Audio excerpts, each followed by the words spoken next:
We got a question. How to facilitate and process feelings that some participants think they said too much and regret sharing from a previous session. So if I understand that, and you may want to write in a little bit more, it's an ongoing group that comes together.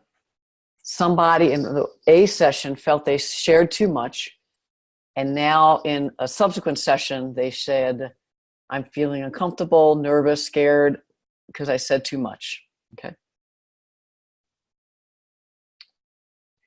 I would, again, I might make a joke. I might say, I'm about to ask you to share more, and so you may not want to.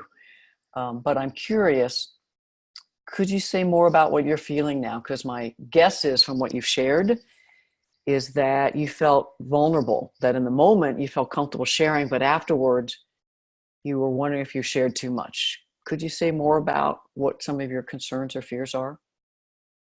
And if they're willing, then I might relate in and say, I relate. And my guess is other people might be feeling the same thing. So I'm just going to look around and how many folks are relating into, since you wrote in sharing, but it came out Sherry, I'm going to call this person Sherry. How many people are relating what Sherry is saying that in last session, the session before, you're like, afterwards, you're like, I shared too much. Just pop your hand up. Now, that's a little risky to do because if no one puts up their hand, then in fact, that has the chance that someone is like, now I'm all alone. But if you're watching the room and you might see some people nodding. And so at that point, I might say, I'm really glad you brought this up because what that says to me as the facilitator is we need to reestablish our container for authentic dialogue. And so the question that comes up in me is, what do people need to hear from others so that we know this is a brave space where we can have conversations? A. B, when people share honestly and vulnerably, what do we need to do as a group to let them know we appreciate what they said and we hear them? So you can go two different ways. One is put people into like journal, reflect, dyad, hear it out. So you're literally reweaving the container that maybe got some holes in it or didn't get as enough of a container.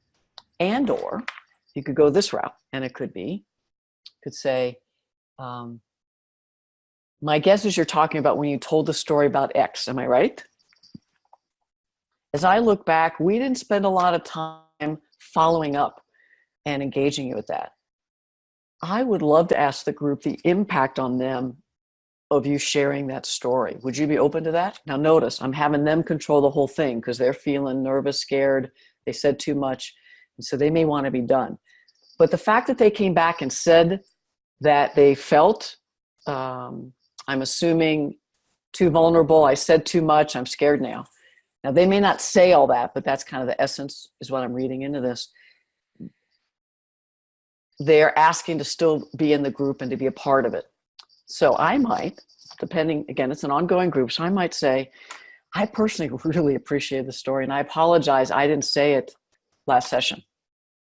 I was actually thinking about what you were saying and afterwards, and here's what came up for me. So if they're feeling vulnerably exposed, hearing other people get vulnerable. And so you as facilitator model it by saying, when you shared that, later I remember that I felt really similar, and maybe tell a story that I remember as a da-da-da.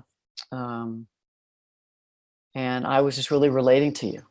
And I'm just wondering if, as other people are reflecting on that moment, who else was relating to Sherry when she was telling that story, or relating to me now in my story? So you can almost go back, you get as vulnerable, if not a little more vulnerable, exposing some of you, honestly.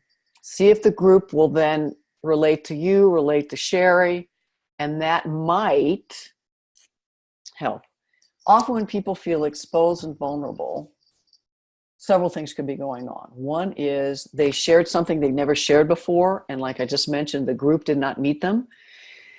So when my gut says, ooh, that was something, then I'll ask, what's the impact on people of hearing Sherry so powerfully. So this would have been last session talk. You know, join first. I really appreciate what you just shared. You've got me really thinking about myself. I'm full of emotion hearing your story. Appreciate what I'm learning. Everyone just take a moment. I'd love 3 people to talk about what's the real-time impact of hearing her. So that strategy, again, that's retroactive, can help people not feel so exposed because folks come in, share what they appreciated, the impact. And then the second question could be, who else relates? Who's got a story that'll build on what Sherry said and bring in some other perspectives? So those 2, and you might have done these, but often in groups that helps if my gut says, whoo, they went farther and deeper than someone has yet, just slowing down to rebuild the container in the moment. And I hope those strategies can have you think back of how can you do it after the fact.